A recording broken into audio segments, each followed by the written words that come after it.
why we say this is real and this is authentic and this is really how it is. So anyways, welcome to our Wednesday talk, and we're glad that you're here with us. So let's get started. Yeah. Oh, I'm sorry, I'm Lynn. This is Christy. I'm Christy. Yep. And with Sweet Mama Sunshine. Yep. And we never have like a set topic that we want to talk about, but before we started, we did draw Affirmation cards. from this deck. I don't know what it is. It is Affirmators. 50. Let's see. What does it say? Affirmators. Doesn't say who it's by, but Cool. Yeah. So should I read the card that we got? yes. I feel like it was helped us with the topic because we were kind of chatting beforehand. And so the card is gentleness. I speak with gentleness and listen. Let me start over. This is why I didn't like to read in front of the class. And I was like, please don't pick me. I speak with gentleness and I listen with gentleness. I align with the gentlest part of myself and I take joy in being receptive, open, and unafraid. I am like a baby deer who's best friend with a baby elephant. The baby elephant wraps its little trunk around my shoulders and we lie down gently on the grass, daydreaming and talking about what sort of humans the clouds look like. It's beautiful. It really, really is. Absolutely beautiful. Are you the deer or the elephant? Yeah. That's cool. That is, and I love that it, it's talking about speaking with gentleness and listening with gentleness. I align with the gentlest part of myself. And, that is something that we were talking about, is about listening and hearing people. And, not listening with the intent of how we're going to answer, but listening to really hear and for the other person to feel heard, and that what they have to say matters. And that reminds me of a long time ago, many years ago, reading something that Oprah had said, and I'm sure somebody else said it before her, but I heard it when Oprah was talking about communication and conflict, and I don't remember exactly what the topic was, but she said that what she's learned through her thousands and thousands of interviews is that human nature, the basic need that we have are three things. We want to know, am I heard? Am I seen? And do I matter? So when we listen with that in mind, that we really want to hear them and we really want the other person to know that what they have to say matters, whether we agree with it or not, whether Triggers us or not. yeah, or that we, or that we can even, identify with it, but just to really hear that that is valid for them and that that they matter to you. And because that's what I think we all want, or we all need. We just want to know that we're seen, that we're heard, and that we matter. Yeah, it's huge. I keep picturing the woman at the gas station by my house. I don't know exactly. My sister and I always say this, why it happens to you too. People will always tell us their whole entire life story. No matter what. And my kids... Strangers, yeah. Strangers. My kids get so mad. We're in line at Jewel and the cashier and I are talking for, longer than we're supposed to. And they're like, good Lord, why do you talk to everybody? And it's like, when you're saying that, I'm wondering, without being aware that I'm doing it, I'm practicing that. When it's a simple conversation. Absolutely, because if people feel heard, they're going to be more willing to be open. If I'm listening to somebody say something and I'm thinking ahead about what I want to respond, then that person's not going to feel heard.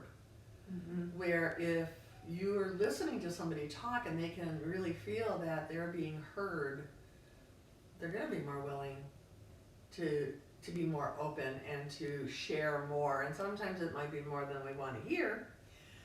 And at the same time, I know from what you and I talk about, that's what we want. That's what we want to be spreading out there, is that we want to share the love and to share, help people or be a catalyst for people to feel good and to feel heard and to feel loved and to know that they matter.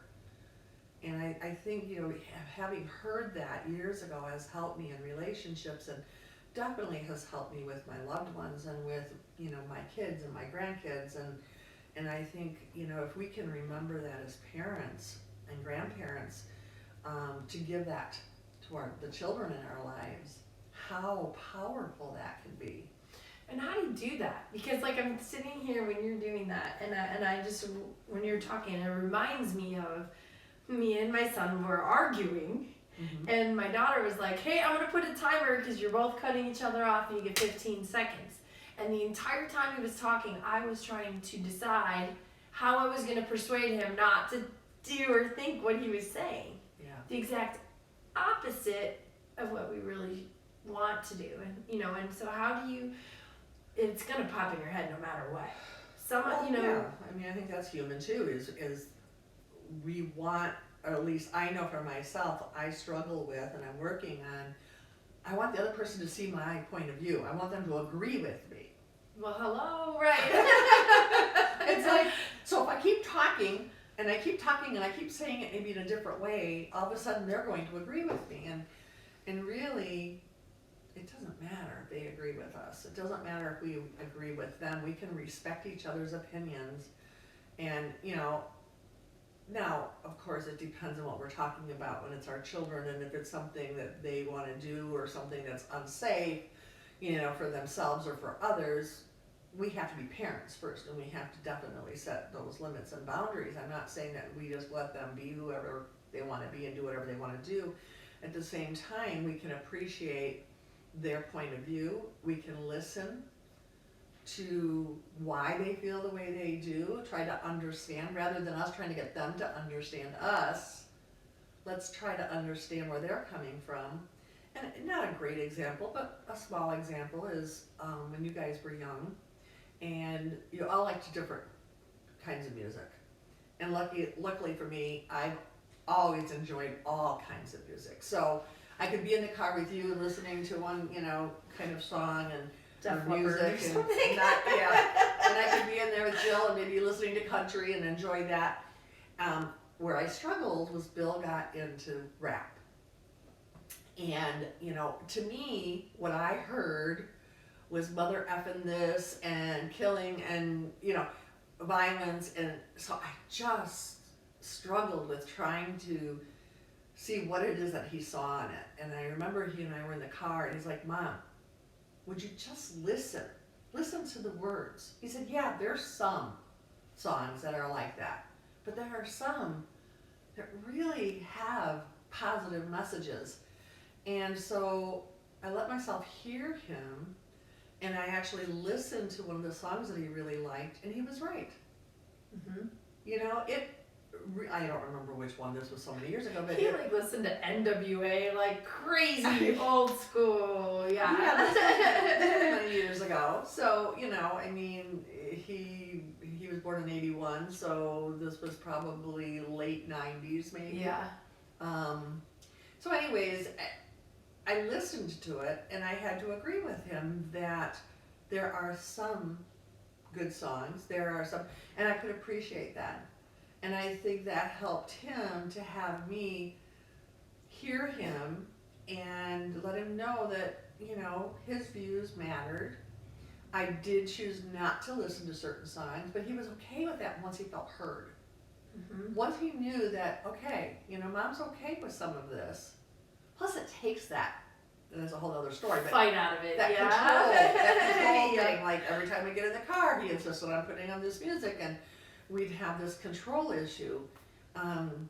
It helped that to ease up too, because he knew that I felt strongly against the type that was very, what I considered rude and disrespectful, and about killing and whatever. I just didn't like that. So he respected that because he knew I respected that he likes this music, whether I do or not. So again, Because he felt heard though. He wouldn't Right. have gotten to that point if he didn't feel heard at all. right, that I was willing to hear why he liked it. I was willing to listen to it with him. So when you're finding yourself struggling with Caden or whatever on trying to, you know, you want him to see your side, you want him to agree with you, if you can instead, and I know it's hard, but step back and take a second and just think, you know what?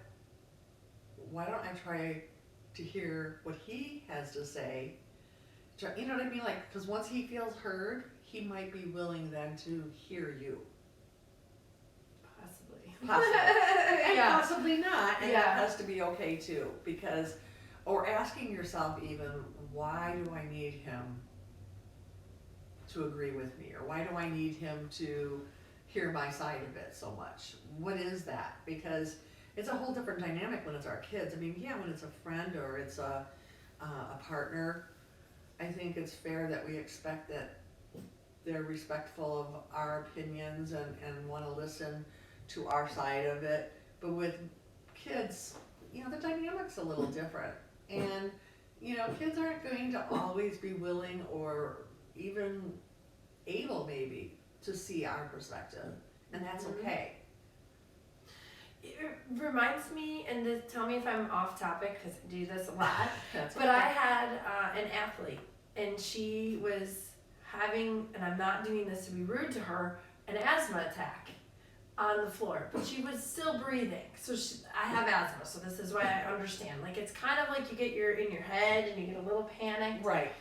It's scary. And You think you can't breathe, you know. Yeah, and she's kind of crying and the routine is over and she's coming off the floor and the coaches are kind of like putting off the energy, like, suck it up. Like, we're a team. Cheers a crazy world. You do what you gotta do. And I stopped for a second and I was like, hold up. And I didn't realize I did what you're talking about. Being seen and being heard and that she mattered. So I brought her over to me and I'm like, you know, I gave her a huge hug and I'm like, what is going on? And she like explained, I feel like I can't breathe and I feel like no one cares. Like, nobody's paying attention. Yeah. So she was more upset that we were not aware, or we didn't think that she mattered, that she couldn't breathe, that it mattered. That she was scared. That she was scared, yeah.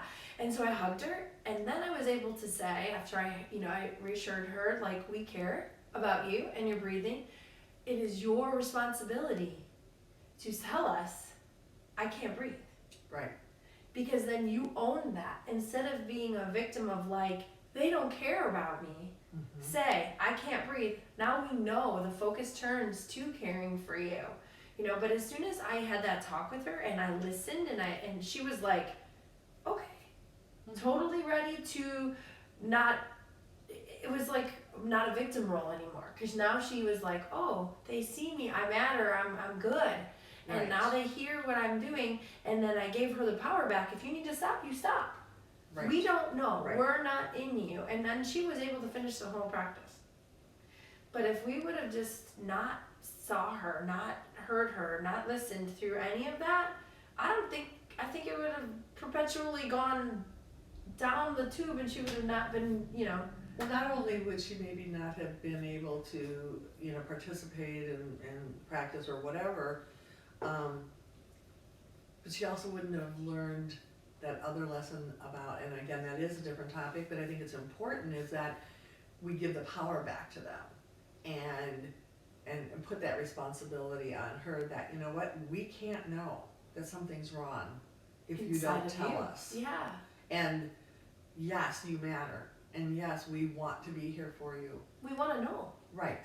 But you have to tell us, because we don't know otherwise. And I think that really makes a difference. But I don't know that she could have heard that had you not done the other first. No, because the vibe was like, do your routine. Right. There's, you know, a group of you and everybody is important on this team. She didn't feel that. So yeah, so if you had gone right into, you know what, if you're having an asthma attack, you should have told us. Now all of a sudden it's like you're not hearing her. She doesn't matter. It's like, then it's going to be, it's going to really go downhill from there. So I think that was great how you were able to first. I didn't realize I did that in the situation. Like, I Yeah, just but- naturally did that. And that's good, because she felt heard, she felt like she mattered, and then she was open to hearing what she can do differently so that she's not put in that position again. Because what I wanted to say is I have asthma too, get your inhaler and let's go. Right. But she was in a broken spot. She wasn't feeling what she needed to feel, and I'm very in tune with that. And I wanted to love her and make her know that, like, you matter to us. Mm-hmm. And then she was. And so do you think, like, moving it into our topic, like, that's the whole gift of it? Mm-hmm. Is when we can separate our... Somebody's phone's ringing, but... Yeah. We can... What does that say? Gentle? We can listen gentle. Yeah, gentleness. Gently. It allows them to... I forgot. Yeah, it says I align with the gentlest part of myself and I take joy in being receptive, open, and unafraid. So I think by being gentle and being willing to hear her and whatever, that then makes you more receptive, but it also made her more receptive. Mm-hmm. And we're able to get somewhere. Right. When we're not focused on our result or what we, our internal... Right, or even just come on, we gotta get this going, we're at practice and we're wasting time. Instead of saying, whoa, wait a minute, we could spend 20 minutes fighting about this, or I can take a couple of minutes to give this to her, and then we move on from there. And so, I don't know, I was telling you earlier, I had a similar experience recently, but more with a peer, not a child, and so, I think those are a little bit different, and yet it still comes down to the basic things, and my tendency, like we talked about, is, I want my side to be heard, or I want somebody to agree with me, and I've been working on that, and so I feel like I've made some growth there, and I noticed in this conversation that I was able to stay in that place at the beginning.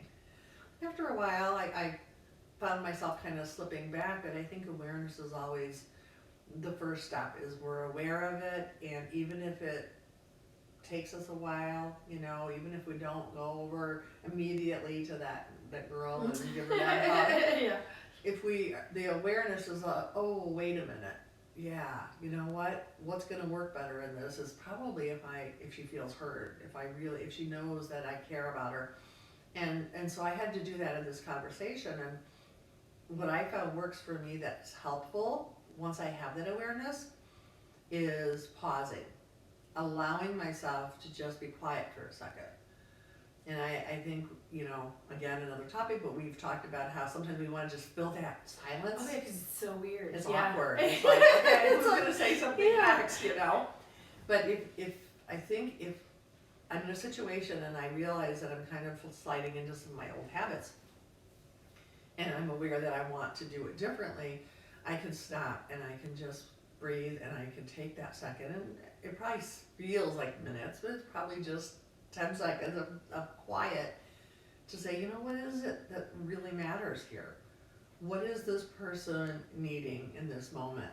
Mm-hmm. And, thinking of that rather than why am I trying to get my point across, and so to be able to just really sincerely and gently respond to whatever it is they said so that they feel heard and they know that they matter. And then I think from there, if there's something I feel strongly about and I feel like I do need to get a message across, I can then try to move into that, and hopefully the other person's more receptive because they felt heard. But a lot of times I realize afterwards it's not even necessary. It's like you were saying, some people don't want to know the whole story, and yeah, it's almost like it becomes not important anymore. Whatever Right. they were upset about in the first place. Yeah. Because a lot of the things we get upset about, if we really think about it, are coming from other things. Oh yeah, our own personal experience and things that have happened in the past, and they're triggers. Yeah, so the person that you're, listening to is upset about something, or maybe they're happy about something, but you're like, I do not know how to respond to this, or you want to share. People do this all the time, like, Yeah. hey, I just ran I can't even think of an example, and they're like, and then other person's like, yeah, I did that last week, Yeah. and you're like, One-upping. It feels No, like but- it's one-upping, and it's like, well, no, they're just excited too, but what we can do on our end is be responsible in the sense of not doing that, you know, like, yeah, let them have their moment. yes, and then later if they wanna share that, fine, but you know, to let them have that and celebrate that with them, and, you know, especially like when you think about our kids and things like that, you know, to really celebrate every, like, accomplishment or whatever, and it doesn't have to be, but, Oh, ever, right? you know, like, I don't know what you were just saying, it just reminded me of like when sometimes I know with like say grades, it's like, great, good job, you got you know, you passed that exam and that was so hard for you, and I'm so proud of you, and you know, all this, but you really need to work harder on your math. I do that with the dog food. Like, hey, great, thanks for feeding the dogs. You haven't done anything else all week though. Yeah, Like, that doesn't help anybody. right. Yeah. And that's a different topic again, but it goes along with it in the sense that when we're in a conversation and we're aware of the fact that that's happening, either the other person's, you know, you're feeling like they're trying to one up, or you find yourself doing that, it's okay to then step back and say, okay, that's not how I want to be in this, so, you know, what do I need to do from here? And we're gonna make mistakes, we're human, own it and move on and do better the next time. Yeah, and when you like get excited about that and you can hear yourself thinking about what you want to say, you'll catch yourself like and be like, whoa, whoa, whoa, whoa, whoa, right? Like that doesn't matter right now. What matters is they just did X, Y, Z. Right. Acknowledge that because that's their excitement and their growth. Yeah. And they don't care. I can't tell you 100 times. And Kaya will be like, what does she always say? Oh my gosh, the whole gym says it now. Like, you're fine. Like, someone will be like, oh, my ankle. She's like, you're fine. You know? No, like, give them a second. As soon as you take a little kid's hand, if they hurt, oh, my wrist, Coach Christy, my wrist, you're like, oh, Lord, I know she's fine. But like, oh my gosh, let me do magic. Give me your wrist. And I'm always like, oh, do you feel my magic? Okay, mwah, woo! And they're like, yes! And they go into a handstand. And they just needed a minute to know that you care. Right. That they That matter. they matter. That they Their matter. little wrists, like, I bet that really hurts. Let me Yeah. make it better. Let me be magic. And they're like, Coach Christy's magic. Yes, I am. No, you just needed to be heard for a second. But we're like that as adults, too. Yeah. How many times do I call you freaking out like, this is just a really bad day and I don't know why, and what do you say? It'll be different. Oh, what you usually ask, like, okay, what's going on? Oh. And you let me. See, yeah, but no. You're like solving. You're like, I don't know where you're going. You with set this. me up and I failed. No, Uh, no, I know what you're saying. But yeah, usually if it's something like that, it's letting you talk it out. mhm. You know, so like you said, like what's going on, or what I will end up eventually saying is what I said at first here was, it will change. It's not going to always be like this, because I think that's something we need to remember sometimes, Always. but not right away. Because you can't hear it. No. Because you don't feel heard. So that was just a fail on my part. So. No, but that is where we always end up. I didn't like lead into it very well. But I'll call like in a state of like, I don't know why today feels like this. And every time it's just, tell me what's going on. Yeah. And I literally, and then it's just remember, just like what you said, Yeah. it's always going to change. And tomorrow, like every minute is a chance for a new change. I mean, Yeah, But I that feel is heard. important that that we allow people to just talk it out sometimes, because by talking through it, you don't need me or anybody to tell you what to do. It's more of you need to hear yourself say it. You need to know that you're being heard. You need to know that it matters, you know, but you don't need somebody to fix it. Because you feel it, you know. Yeah. And so I try to remember, so, you know, kind of our answers were different, and yet in the way it's the same of, I don't take ownership of it. I don't try to fix it for you. I don't try to say, well, you know, you really shouldn't feel that way. It's more of listening and letting you talk through it and not feeling like I have to fix it. And then always reminding people, though, that, and again, that's a different topic. I think it's an important topic, and maybe we could put a pin in that, but it will change. Because I think when we're in the middle of something and it's horrible, we feel like we're going to feel like this forever. And so I think to remind ourselves that, you know what, it's not going to be like this forever. Like what we went through a year ago or 6 months ago, at the time I'd have felt like, you know, we'll never get through this, and we do. So it's making sure somebody feels heard, that they know that they mattered, and then also maybe reminding them that it's not going to always be like this. Right. You know, and you kind of did that even, you know, with the girl with the asthma is, I hear you, you matter, and here's what you can do in the future, you know? Yeah. And so problem solving, not really, but I mean, you know, just kind of using that as a stepstone to empower people that, you know, it's going to be better, and you can take some control of this, and you know. And we want you to. We want you to shine. We want you to speak up. We want you to feel heard. We encourage that, you know. And like, how do you help people to feel seen? It just reminds me of, like, you know, when people are like, oh, I see you over there, Christy Newman, killing that. Like, you know, when people say that, like, it is I see you. It can be a weird concept, and I know we've gone pretty long, so but let's just touch on being seen, just because that's something that's been really important to me, because I think that was something that I struggled with a lot growing up, was not feeling seen. I didn't know that at the time, but looking back and all the, you know, therapy and the different work I've done, I realized that I didn't feel seen. And I mean, to the point where, like, you know, when you're little and you really think you can be invisible, I really felt like I was not seen. Not just the way we mean it now, but that people couldn't see me. And that feeling came from not feeling heard, and not that I mattered, and whatever.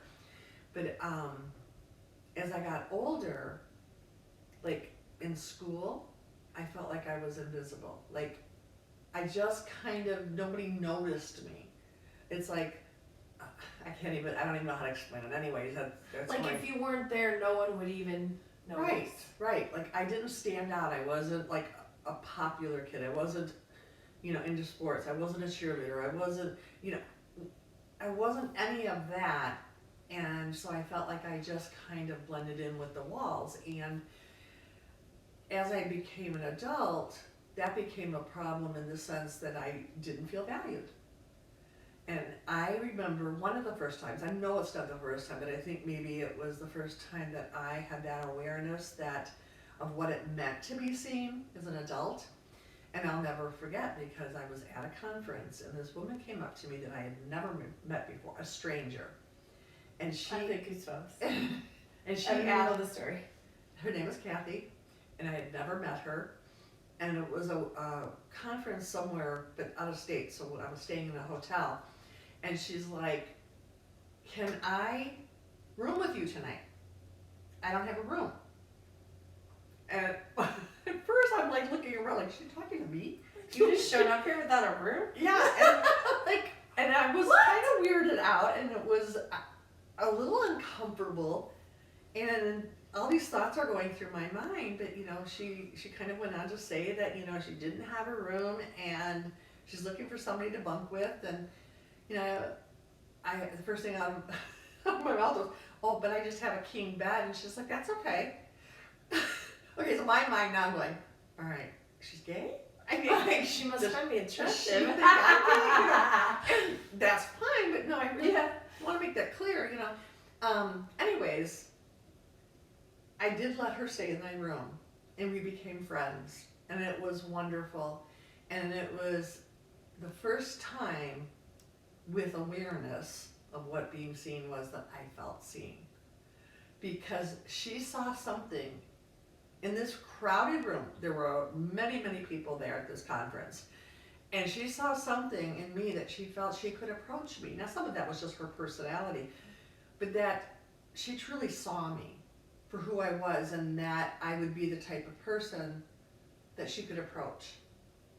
And so that friendship lasted years, and she was very, very special to me. And I tell you, once you feel seen after not being seen, it's an amazing feeling, and you want to keep that. So how do I describe it? I don't know, just knowing that somebody sees you for who you are.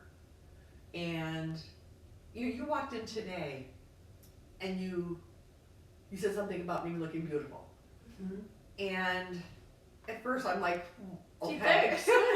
Almost like you were shocked, okay, you know, but you explained that you felt something different, you know. Oh, and then I'm like, okay, I'm gonna take it back. Beautiful was the generic version. The energy felt so light and fresh and like flowy and happy, almost like angelic. I said, it almost feels like you fell in love. Like, that's Yeah. the beauty I'm talking about that I see in your aura, your energy. And I just said, you look beautiful. That's not what I meant. But you know, it was like the summary. But that being said, saying those kinds of things and not making it generic, you know, Mm-hmm. I feel seen. That, oh, she recognizes something that I'm feeling. So it's recognizing that in people. I think for me, that's what being seen means. Recognizing the within. Yeah, the authentic who you are, not just on the outside, or the opposite of somebody is just really sad, you know. And I had that experience. I was telling you about it, and this person is sharing a story with me, and she was so sad, and it was such a sad story, and allowing myself to really empathize with that and really feel that, so that I could see her and I could hold that space for her. That's, you know, my saying, but holding that space for her to be sad, and that she felt seen and heard, and that it mattered to me. And so that to me is what's being seen is. And so I'm just trying to relate it to like other people. So like just kind of seeing more than just the human body right there in front of you. Mm-hmm. Yeah. And it's about listening again, but listening in a way that you're really hearing. So like I said, this conversation I had, you know, I could have just totally kind of glossed over, like, oh wow, that's really too bad, I'm sorry to hear that. And that would have been appropriate, I guess, but I was able to really just see the pain. And then I was able to really be in it with her and hold her in that pain. And so that, I think, is just, yeah, And not expect anything of her to come out of that. Like No. you weren't trying to fix it or change that feeling or that pain. Like, so that to me is really beautiful too. It was just kind of being with her in that moment. right. And it goes back to the gentleness where we started, you Yeah. know, that gentle listening and that gentle, and I think, you know, I keep wanting to bring it back to kids, because I know that's your passion, is working with kids. Plus I just feel like the more we can give kids, the better the whole world is going to be, because this is our next generation, and to really see them. And it's like seeing that girl with the asthma, really seeing her fear Mm-hmm. and really being with her in that, and helping her to know that I see it, and you know, that matters to me. I'm sure she felt seen in that moment. So when we say seen, it's kind of like heard, but also just more than being heard, but just really being embraced and held in that moment where they're at and meeting them right there and being with them right there. To me, it was like that connected moment where you are them. Like you are, that sounds so weird, but like you aren't you. You're Right. in a space of them. Like, and 100% just, like what you said, with them and connected. Yeah. And they know like your only focus is them. Yeah. Rock on, right? So like I said, kind of brings us right full circle back. And so I'd like to just kind of end it with, I would aspire to, as they say here, I think that picture is so cute. I don't know if anybody can see it, but isn't that a cute picture? Oh, it's a cloud.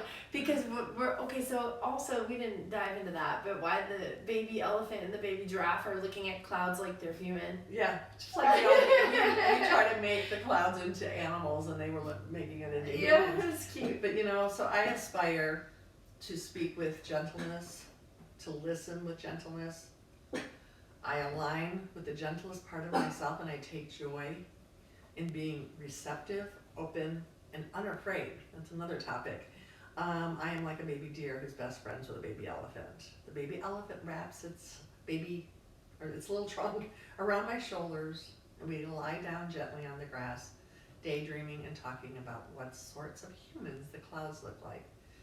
And so for me, that's what I aspire to do in my life, and Yeah, that's what I always try, it's always trying to be present and being in that moment, but this is just like a little reminder, like really focus on this, and see. Yeah. And you learn a lot about people, so. And again, if anybody wants to add anything to the conversation, we have not gotten it set up yet to where we can actually answer it live, during live. But we will look to see if there's any comments, and if there are, we'll do our best to respond to those, or ask us questions, or ideas of what you'd like to hear us talk about, suggestions on do we talk too long?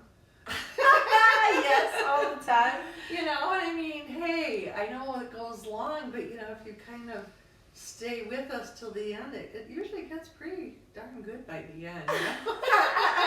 Or it's good in the beginning, who knows? Anyway, so yeah, Awesome. Well, thank you so much. thank you and peace. Peace out till next week. What? Wednesday. Mwah. All right, save it. Oh, yes.